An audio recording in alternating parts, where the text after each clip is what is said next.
hari ini mengantar kita kepada konteks dekat dari ayat yang kita baca, ayat 21, 22, 23. Itu ayat-ayat sebelumnya dari ayat 17. Di sana ada kontras yang tajam berkaitan dengan gaya hidup, pilihan hidup dari orang-orang yang hidup di zaman akhir menuju akhir zaman. Bapak Ibu sudah tahu ya, zaman akhir ya.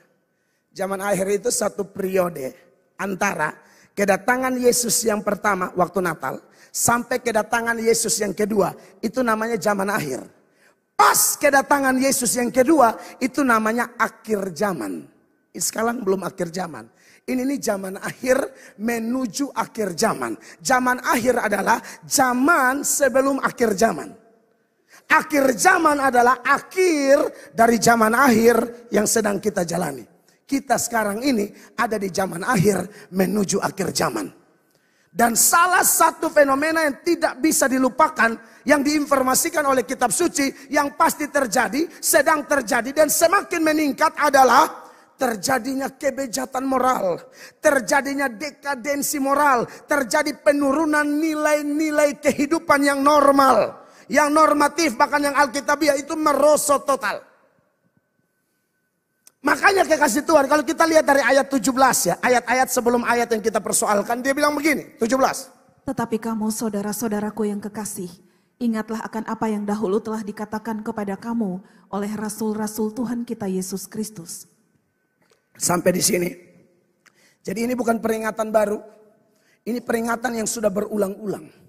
Rasul-rasul sudah ngomong, penulis kutip lagi, pakai lagi peringatan yang pernah rasul-rasul beri. Lalu dia peringatkan lagi gereja Tuhan. Termasuk kita sekarang. Berarti khotbah yang diulang-ulang sepanjang itu sesuatu yang substansial, yang dasariah, yang doktrinal. Itu wajib diulang-ulang. Mengingat apa? Kita semua manusia mulai dari Adam sampai sekarang bahkan sampai kiamat. Salah satu kelemahan kita adalah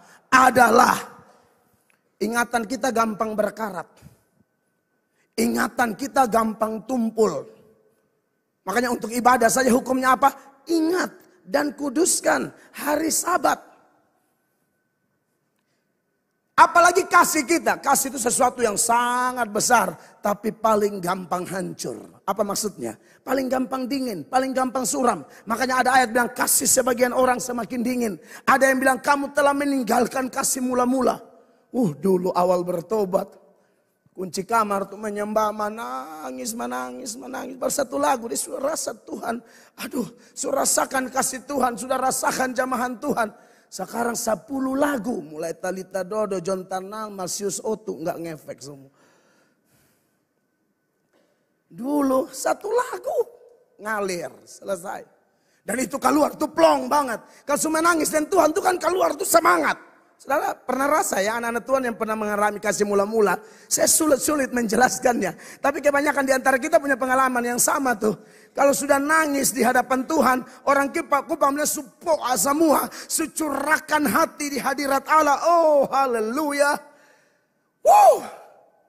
Itu keluar tuh. Istri kaget. Kok dia hanya panggil sayang. Padahal dulu nih wah. Sekarang dia sayang. Su manja, su enak, aduh. Karena terlalu lama dengan Tuhan. Pikirannya mulai sama ke Tuhan pun pikiran. Hatinya mulai sama. Saudara percaya tidak ini kalimat? Anda bergaul dengan siapa, lama-lama Anda jadi ke dia.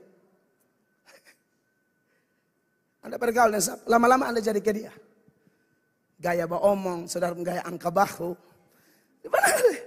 Saya pernah lihat tuh. Ini bapak satu bawa omong kayak goyangan kayak angka-angka. Oh dia ternyata badai kadein pak. Ini pak Jo bawa omong tuh kayak mau tinju begitu. Ini satu juga kayak mau tinju. Oh oke. Setelah saya cek siapa teman bergaulnya memang mirip.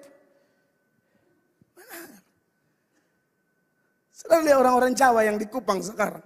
Sebisa bawa omong Kupang karena bergaul. Pernah dengar ya? Lo kalau beta sonde emosi lo, beta flungku lo. Itu karena bergaul. Iya kan? Bergaul. Saya suka tunggu saya orang-orang timur yang di Jawa. Sama. Waduh mangganya gede-gede banget ya, podak dong. Bayangin aja loh. Mangga segede itu di podak. Gila gak tuh? Ya. Jadi kita bergaul dengan siapa, lama-lama mirip. Bergaulah dengan Tuhan.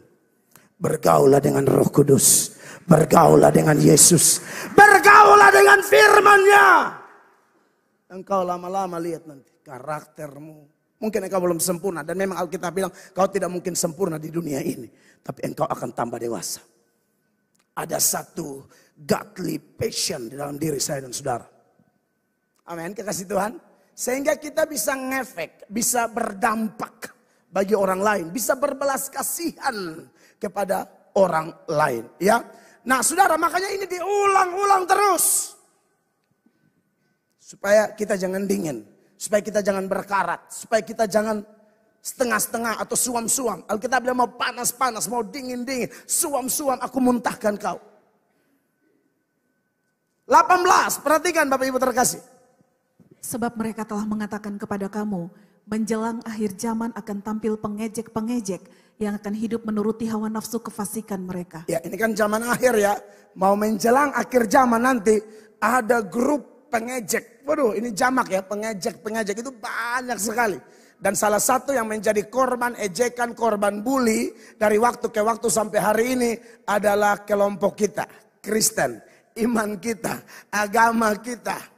Ya pemimpin-pemimpin rohani yang mau betul-betul bersuara. Oh itu jadi bahan bully itu. Ya tapi kita mesti belajar dada kuat. Anak Tuhan yang sudah mengerti ini jangan emosional kalau kena bully. Jangan, biasa aja. Tadi ada yang kirim tuh orang posting di mana, Fikir Lirik apa, Mel Atok tidak jago. Yang bilang Mel Atok jago itu siapa?